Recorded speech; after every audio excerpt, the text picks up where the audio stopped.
చిత్తూరు జిల్లా కుప్పం నియోజకవర్గం నుంచి రామకుప్పం మండలానికి చెందిన ఎంపీటీసీలు, సత్యసాయి జిల్లా పెనుగొండ నియోజకవర్గం నుంచి రొద్దం మండలానికి చెందిన ఎంపీటీసీలు, మడకశిర నియోజకవర్గం మడకశిర మున్సిపాలిటీకి సంబంధించిన కౌన్సిలర్లు, అన్నమయ్య జిల్లా రాజంపేట మున్సిపాలిటీకి సంబంధించి అక్కడి నుంచి వచ్చిన కౌన్సిలర్లు, వీరితో పాటు ఈ ప్రాంతాలకు సంబంధించిన ముఖ్య నేతలందరికీ కూడా పేరు పేరున హృదయపూర్వకంగా నమస్కారాలు తెలియజేస్తా ఉన్నాను.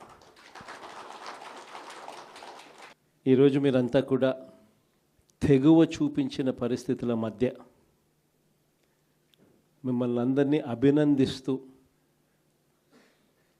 మీ అందరితో కూడా కాసేపు గడిపే కార్యక్రమం చేస్తూ ఉన్నా. నిజంగా ఈరోజు రాష్ట్రంలో ఉన్న పరిస్థితులు ఎలా ఉన్నాయి అన్నది బహుశా నాకన్నా కూడా మీకే బాగా తెలుసు.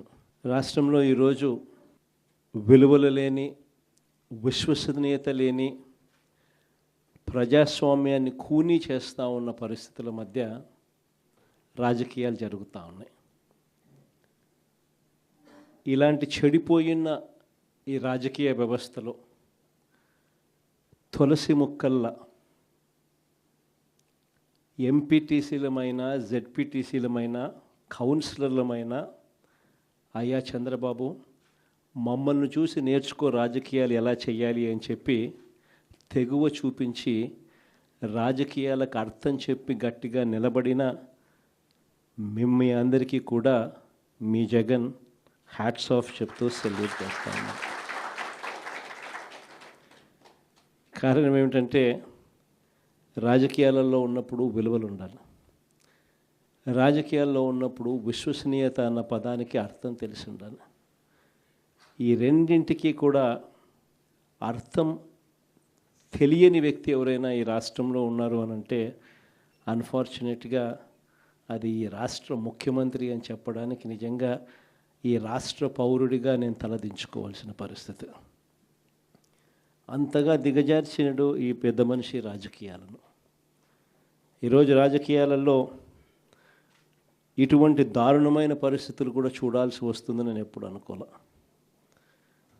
ఎందుకు ఈ మాట చెప్తా ఉన్నాను అని అంటే, ఒకసారి ఈ రామకుప్పానికి సంబంధించి చంద్రబాబు నాయుడు గారి సొంత నియోజకవర్గం, ఈ రామకుప్పానికి సంబంధించి ఎంపీటీసీకి సంబంధించిన ఒక కేస్ స్టడీ, ఒక ఎంపీపీ చనిపోయిన పరిస్థితుల మధ్య ఎన్నికలు జరుగుతూ ఉన్నాయి. 16కు సంబంధించిన ఎంపీటీసీలు వైఎస్ఆర్సీపీకి సంబంధించిన వాళ్ళే గెలిచారు. మరి ఇలాంటి చోట ఎందుకు చంద్రబాబు అనే వ్యక్తి పోటీ పెడతా ఉన్నాడు?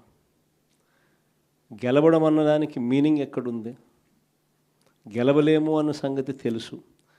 గెలిచిన వాళ్ళందరూ కూడా, ఇక్కడ నుంచి గెలిచిన వాళ్ళందరూ కూడా వైఎస్ఆర్సీపీ టికెట్ మీద, ఆ బీఫామ్ మీద గెలిచిన వాళ్ళు. మరి ఇలాంటి చోట 6 మందిని ఇక్కడి నుంచి లాక్కునే కార్యక్రమం చంద్రబాబు నాయుడు గారి దగ్గరుండి చేశారు. తర్వాత వైఎస్ఆర్సీపీ ఎంపీటీసీలు ప్రయాణం చేస్తూ ఉన్న, మిగిలిన ఎంపీటీసీలు ప్రయాణం చేస్తూ ఉన్న వాహనాన్ని దగ్గరుండి పోలీసుల చేత అడ్డుకున్నారు. హైకోర్టు ఆదేశాలతో భద్రత కల్పించాల్సిన పోలీసులు సాక్షాత్తుగా దగ్గరుండి చంద్రబాబు నాయుడు గారికి వాచ్మెన్ లాగా తయారయ్యారు.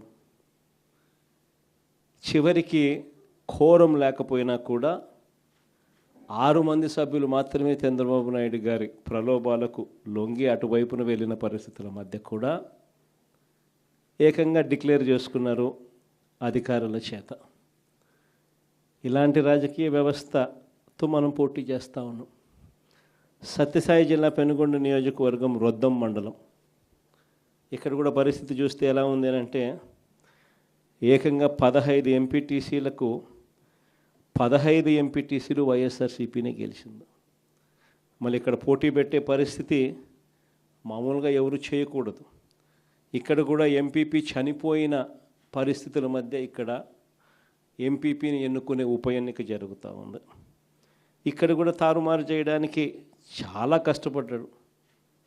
దగ్గరుండి చంద్రబాబు నాయుడు గారే తన కుప్పంలో ఇలాంటి దిక్కుమాలిన రాజకీయాలు తానే చేస్తూ రాష్ట్రంలో ఉన్న అన్ని ప్రాంతాలకు కూడా ఇదే మాదిరిగా మీరు కూడా రాజకీయాలు చేయండి అని చెప్పి తానే దిక్సూచిగా నిలుస్తూ తానే ఇలాంటి చెడిపోయిన రాజకీయాలను ప్రేరేపిస్తూ ఉన్నాడు. సత్యసాయి జిల్లా మడకశిర మున్సిపాలిటీ 20 మంది ఇక్కడ నుంచి కౌన్సిలర్లు, వైఎస్ఆర్సీపీకి సంబంధించి 15 మంది గెలిచారు. చంద్రబాబు నాయుడు గారికి సంబంధించి 5 మంది మాత్రమే గెలిచారు.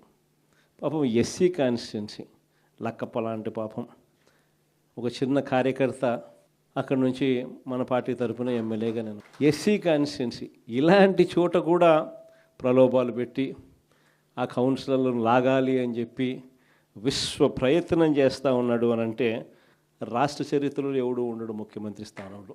అయినా కూడా ఆ 15 మందిలో కూడా చాలామంది గట్టిగా నిలబడిన పరిస్థితులు, కొంతమందిని మాత్రం ప్రలోభాలకు అటువైపున వెళ్ళిన పరిస్థితుల మధ్య చూస్తూ ఉన్నాం. అన్నమయ్య జిల్లా రాజంపేట ఈ మున్సిపాలిటీ అయితే 29 మంది కౌన్సిలర్లకు గాను 24 కౌన్సిలర్లు వైఎస్ఆర్సీపీ టికెట్ మీద గెలిచిన వాళ్ళు. మరి 29లో 24 మంది వైఎస్ఆర్సీపీ టికెట్ మీద గెలిచిన పరిస్థితులు ఉన్నప్పుడు తెలుగుదేశం పార్టీకి సంబంధించి కేవలం 4 మాత్రమే గెలిచిన పరిస్థితులు రాజంపేటలో ఉన్నప్పుడు ఒకడు ఇండిపెండెంట్గా గెలిచారు. మరి సంఖ్యాబలం లేనప్పుడు ఇక్కడ చంద్రబాబు నాయుడు గారు ఎందుకు ఇలాంటి హేయమైన రాజకీయాలను ప్రేరేపిస్తున్నాడో ఎవరికీ తెలియదు. కానీ ఇక్కడ కూడా ఎంత కష్టపడినా కూడా ఒకడంటే ఒకడు కూడా పోని పరిస్థితిలో కూడా ఇక్కడ కూడా మన వాళ్ళు చాలా గట్టిగా కూడా నిలబడతా ఉన్నారు అని అంటే నిజంగా గొప్ప సంగతి. ఇక్కడ అందరికీ కూడా అభినందించాల్సిన అవసరం ఉంది. ఎందుకు ఈ విషయాలన్నీ చెప్తా ఉన్నానంటే నాయకుడు అనేవాడు ఎలా ఉండాలి అనేదానికి నిదర్శనం. మన ఎంపీటీసీలు ఎవరైతే ఇవాళ తెగో చూపుతూ ఉన్నారో విలువలకు విశ్వసనీయతకు గట్టిగా నిలబడి మేము ఎంపీటీసీలమైనా జెడ్పీటీసీలమైనా కౌన్సిలర్లమైనా అయ్యా చంద్రబాబు నీకన్నా పోలిస్తే మేము చాలా చిన్న పదవుల్లో ఉన్నవాళ్ళము, అయినా కూడా మాకు విలువలు ఉన్నాయి, విశ్వసనీయత ఉంది, రాజకీయాలకు అర్థం మేము చెప్తా ఉన్నాం, నిన్ను చూస్తే రాజకీయాలే సిగ్గుతో తలంచుకోవాల్సిన పరిస్థితిలో ఉన్నాయి, నువ్వు ముఖ్యమంత్రి స్థానంలో కూర్చున్నావు, తల దించుకో అయ్యా చంద్రబాబు అని చెప్పి ఇక్కడి నుంచి మన వాళ్ళు సంకేతం ఇస్తూ ఉన్నారు చంద్రబాబు నాయుడు గారు. ఎన్ని కష్టాలున్నా కూడా చిక్కటి చిరునవ్వుతోనే ఉన్నాం. చిక్కటి చిరునవ్వుతోనే ప్రజలకు చెప్పిన ప్రకారం మేనిఫెస్టోలో ఏదైతే మాట చెప్పామో ఆ చెప్పిన ప్రతి మాట కోవిడ్ లాంటి కష్టాలున్నా కూడా మీ జగన్ ఏ రోజు కూడా బటన్ నొక్కడంలో ఏ రోజు కూడా వెనకడుగు వేయలేదు. నేను ఒకటి చెప్తా ఉన్నా, ఈరోజు కార్యకర్తలు పడుతూ ఉన్న బాధలు నా కళ్ళతో నేను చూస్తూ ఉన్నా. కేవలం వైఎస్ఆర్ కాంగ్రెస్ పార్టీని ప్రేమించినందుకు, కేవలం జగన్ను సొంత కుటుంబ సభ్యుడిగా ఆప్యాయంగా ఆదరించినందుకు ఈరోజు వైఎస్ఆర్సీపీ కార్యకర్తలకు ఏదైతే ఇబ్బందులు పడుతూ ఉన్నారో ఆ బాధలు ఆ కష్టాలు స్వయంగా నేను చూశా కాబట్టి ఈరోజు చెప్తా ఉన్నా. ఇక నెక్స్ట్ వచ్చే జగన్ 2.0లో మాత్రం పరిస్థితి ఇటుండదు అని చెప్తాను. మొట్టమొదట పీఠం కార్యకర్తకే వేస్తా, ఈ మాత్రం ఖచ్చితంగా చెప్తా ఉన్నా. ఈరోజు ఎవరెవరైతే పోలీసులు, ఎవరెవరైతే అధికారులు, ఎవరెవరైతే మిమ్మల్ని ఇబ్బందులు పెట్టారో అందరి పేర్లు నోట్ చేసుకోండి. నేను చెప్తా ఉన్నా, మీరు నోట్ చేసుకోండి.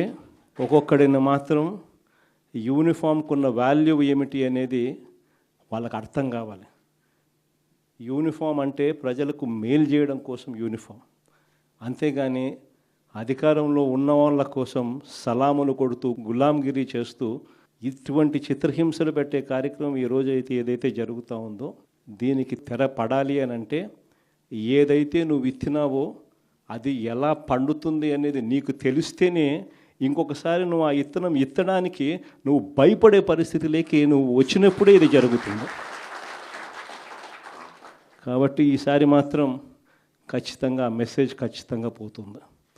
ఎవడెవడైతే అధికారి, ఎవడెవడైతే వైఎస్ఆర్సీపీ కార్యకర్తను ఎవడెవడైతే ఇబ్బంది పెట్టాడో వాళ్ళందరినీ కూడా చూస్తూ ఊరుకోము.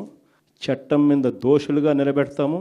ఒకవేళ వాళ్ళు రిటైర్ అయిపోయి వెళ్ళిపోయినా, లేకపోతే వాళ్ళు దేశం విడిచిపెట్టిపోయి ఉన్నా కూడా ఎవరిని వదిలిపెట్టం. 7 సముద్రాల అవతలున్నా కూడా అందరినీ కూడా పిలిపించే కార్యక్రమం చేస్తాం. హలో, తెలుగు రాజ్యం ఛానల్ చూస్తున్నారా? సామాజిక, రాజకీయ, జీవన చిత్రణే తెలుగు రాజ్యం. అతిశయోక్తులు, అసత్యాలు ఉండవు. రాజకీయ కోణం కాదు, ప్రజా కోణమే కొలబద్ద. తెలుగు రాజ్యం వీక్షణ మీ ఉత్తమ అభిరుచికి నిదర్శనం.